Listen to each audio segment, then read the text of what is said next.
দিনে আসলে এই পিছিয়ে পড়া হীন দরিদ্র পতিত সমাজের সংরক্ষণ তুলে দেবে সেই বিজেপিকে একটিও ভোট নয়, একটিও ভোট নয়।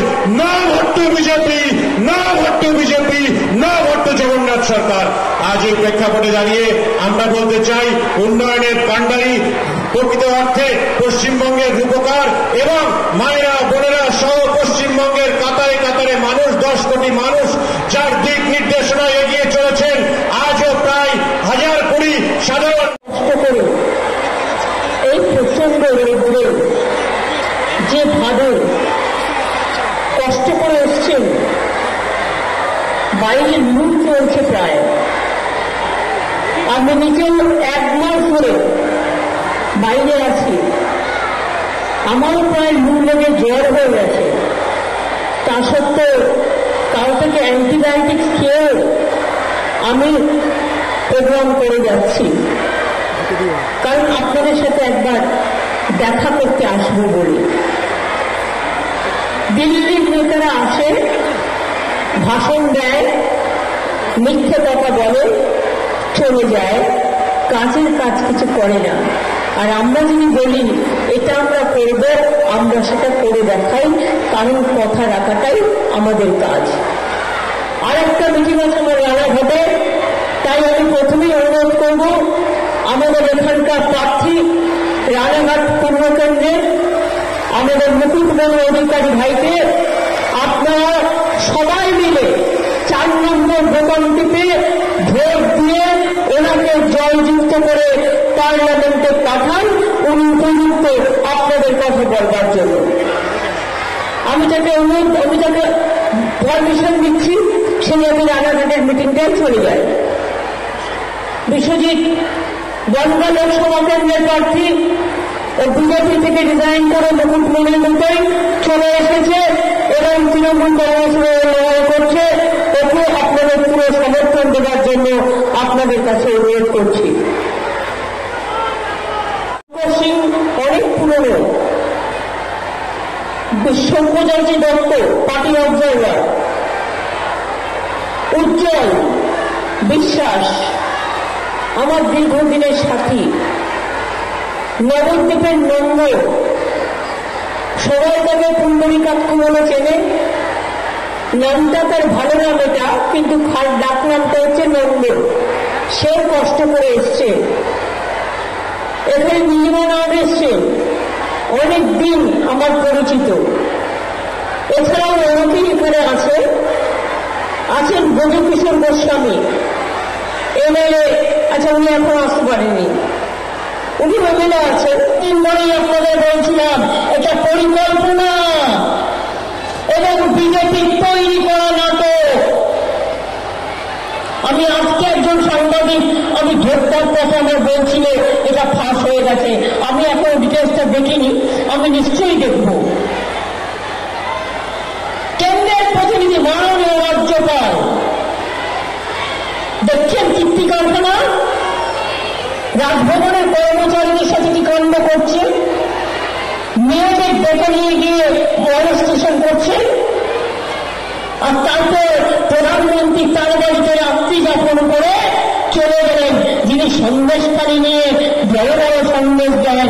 ওই রাজ্যপালের ব্যাপারে একটা সন্দেশ তো দিলেন না। আপনার জগন্নাথ, আপনাদের এখানকার প্রার্থী, একটু সন্দেশ দিতে পারলেন না? খোঁজ নেননি কি করে? সবাই জানে, লেখার লোক জানে, আর আমরা জানি না। কেন মুকুটমণি বিজেপি ছেড়ে তৃণমূলে চলে এলো? ও সবাই জানে ঘটনা, লজ্জায় শিউরে ওঠে। এদের ভোটে দাঁড়ানোর মতো অধিকার আছে না ক্ষমতা আছে না এইটুকু ভদ্রতা আছে? কিচ্ছু নেই। এবার মতুয়ারে ঠকিয়ে যাচ্ছে। 2014 বলল মতুয়া ভোট দাও, তোমাদের নিঃশর্ত নাগরিকত্ব দেব। 2019 বলল মতুয়া ভোট দাও, তোমাদের নাগরিকত্ব দেব। 2021 বলল মতুয়া ভোট দাও, আমরা তোমাদের কেয়ার করে নেব। আর এখন জিজ্ঞেস করুন, এটা 2024, এখন বলছে ইলেকশন আগে একটা কেউ নোটিফিকেশন করেছে, কেউ যায়নি, যে যাবে সঙ্গে সঙ্গে বিদেশি হয়ে যাবে। তার মানে আপনাদের বিদেশি করার পরিকল্পনা, লজ্জা করে না, এটা লজ্জা ঘৃণা হয়ে কিছু থাকতে নয়। লজ্জা থাকলে বলতাম দরিয়ার কলসি দিলাম, যাও গিয়ে পানি তুলে নিয়ে এসো, জল তুলে নিয়ে এসো। তোমাদের মতুয়া প্রার্থী কোথায় ছিল সেদিন? বড় মাকে আজ নয়, মারা গেছেন কিছুদিন আগে, কয়েক বছর আগে।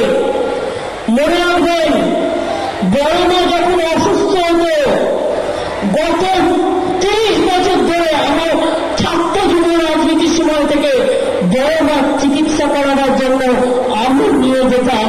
আমাকে দানি বলতো, দিদি বড় মা অসুস্থ, আমি বলতাম শিগগিরই বেলভিউতে নিয়ে গিয়ে ভর্তি কর।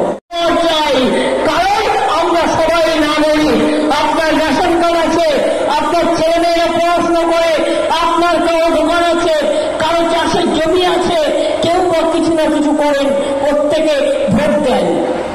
যখন ভোট দিয়ে প্রধানমন্ত্রী নির্বাচন করলেন, কই তখন তো প্রশ্ন আসেনি যে তোমাকে ক্যাতে অ্যাপ্লিকেশন করতে হবে, তুমি আমার ভোট নিয়ে গিয়ে প্রধানমন্ত্রী হয়ে গেলে। আর আজ তুমি বলছো তুমি মহারাজ সাধু হলে আজ আমি আজ চোর বটে, অর্থাৎ তোমাকে দরখাস্ত করতে হবে, তারপরে আদৌ তুমি পাবে কিনা তুমি জানো না, তোমাকে বিদেশি তৈরি করে দেওয়া হবে।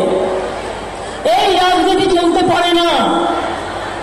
আসলে কি জানেন, সবাই ওদের ভয় পায়, ওরা চমকায়, সবাইকে ধমকায়, ইডি দেখায়, সিবিআই দেখায়, লক্ষ্মীর ভান্ডার আমরা দিই, সারা জীবন পাবেন মা বোনেরা, সারা জীবন পাবেন, 60 বছর না, সারা জীবন। কিসব দেশ বাঁচান, জাতি বাঁচান, মানুষ বাঁচান, ধর্ম বাঁচান, সংবিধান বাঁচান, মতুয়াদের বাঁচান, রাজবংশী বাঁচান, সংখ্যালঘুদের বাঁচান, হিন্দু বাঁচান, মুসলিম বাঁচান, শিখ বাঁচান, খ্রিস্টান বাঁচান, সবাই যেন ভালোভাবে আমরা শান্তির পথে থাকতে পারি। অনেক অনেক ধন্যবাদ এবং নমস্কার।